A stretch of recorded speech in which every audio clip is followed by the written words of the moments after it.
గుండెపోటు వస్తే కనీసం వాళ్ళ కుటుంబ సభ్యులకు తెలియజేయకుండా, వాళ్ళకు తెలియనీయకుండా ఈ సమాచారాన్ని గోప్యంగా ఉంచాలనుకోవడమే దారుణమైన విషయం.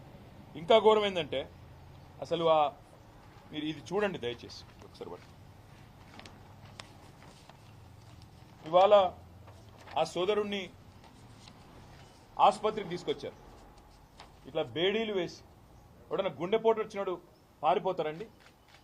గుండెపోటు వచ్చిన వాళ్ళు వెంటనే జైలు నుంచి దుంకి పారిపోతారా? ఇంత అన్యాయమా?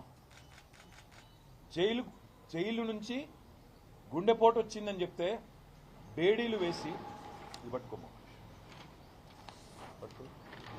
ఇంత అన్యాయంగా, ఇంత అమానవీయంగా, ఇంత సంస్కారహీనంగా, ఇంత చండాలమైన ప్రవర్తన ఈ ప్రభుత్వానికి ఉంది.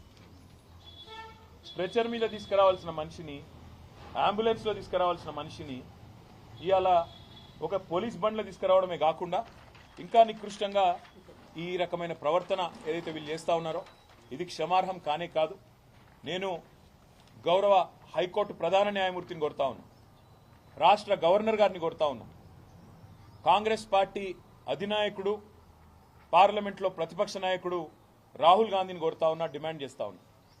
రాహుల్ గాంధీ గారు, మీకు కనీసంగా మానవత్వం అనేది ఉంటే, మీకు కనీసం గుండె ఉంటే, హృదయం అనేది ఉంటే వెంటనే ప్రభుత్వానికి ఆదేశం ఇవ్వండి, మీ ముఖ్యమంత్రిని మందలించండి.